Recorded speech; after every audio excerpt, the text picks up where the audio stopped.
इदानीं वेदस्वाध्यायो भविष्यति। अद्य यजुर्वेदस्य पंचमोऽध्यायस्य सप्तदशं मन्त्रस्य स्वाध्यायो भविष्यति।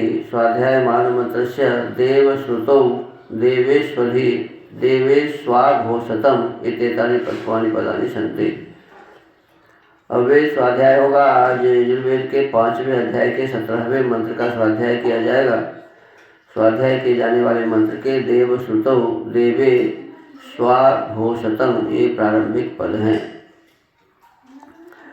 इस मंत्र के ऋषि हैं देवश्रुता वित्यस्य वशिष्ठ ऋषि विष्णुर्देवता स्वराट ब्राह्मणी त्रिष्टुप छंदः देवता स्वरा पुनस्तौ की दिशा वित्योपदेश्यते।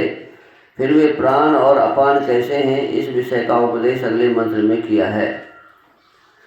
ओम देवश्रुतौ देवेष्वाघोषतं प्राची प्रेतमध्वरं कल्पयन्ते ऊर्ध्वं यज्ञं नयतं माजिह्वरतं स्वं गोष्ठमाववदतं देवी दूर्ये आयुर्मा निर्वादिष्टं प्रजां मा निर्वादिष्टमत्र रमेथां वर्ष्मन् पृथिव्याः।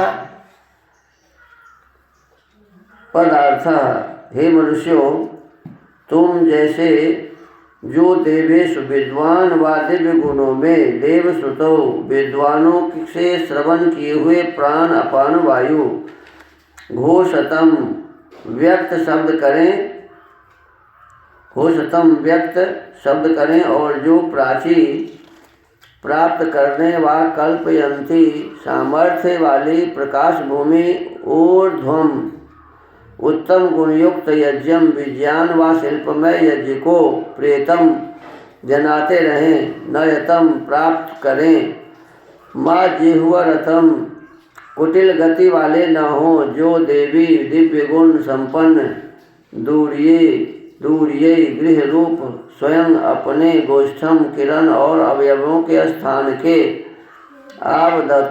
आवदतम उपदेश निमित्तक हों आयु को माँ निर्वादिष्टम नष्ट न करें प्रजाम उत्पन्न हुई सृष्टि को माँ निर्वादिष्टम न नष्ट करें और वे पृथिव्याः आकाश के मध्य अत्र इस वर्षमन सुख से सेवन युक्त जगत में रमेथाम रमन करें तथा किया करो।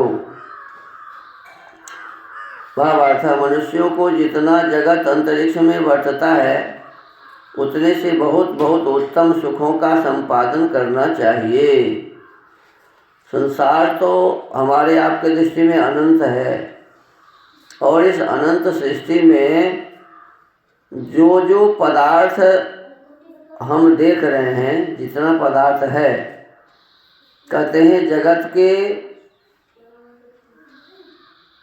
जगत में अंतरिक्ष में जो वर्तमान पदार्थ है कहते हैं उस पदार्थों का प्रयोग ठीक से करके और उत्तम सुखों का हम सभी संपादन करें। बढ़िया से बढ़िया सुख कैसे हम प्राप्त कर सकते हैं, आनंद कैसे प्राप्त कर सकते हैं, तो वस्तुओं का ठीक से प्रयोग करके। तो जो पदार्थ परमात्मा ने बनाए हैं हमारे लिए इस संसार में उन पदार्थों का ठीक ठीक प्रयोग जानकर और उसका ठीक प्रयोग कर हम सुखी रह सकते हैं। अब देखिए जल परमात्मा ने बनाया और जल जो है जल के कई प्रकार से प्रयोग किए जाते हैं। ठंडा जल अलग प्रकार का आनंद देता है और गर्म जल से अलग प्रकार का आनंद आता है। गर्म जल भी दवा है और ठंडा जल भी दवा। जब किसी को जोर से चोट लग जाता है तो क्या कहते हैं कि इसको सेक करो। अच्छा, गर्म पानी से सेक करने से दर्द कम होता है और बर्फ से सेक करने से भी दर्द कम होता है। अब डॉक्टर दांत उखाड़ते हैं तो कहते हैं कि 1 घंटा के बाद आप बर्फ वाला सामान खा लीजिए, कोल्ड ड्रिंक पीजिए। क्यों? कि वो जो ठंडा है वो यदि आपके दांत में लगेगा तो फिर दांत ठीक होगा और वही गर्म खा लो तो और ज़्यादा गड़बड़ हो जाएगा। तो इसी प्रकार से बहुत सारे एक ही पदार्थ के अनेक प्रकार के प्रयोग हैं।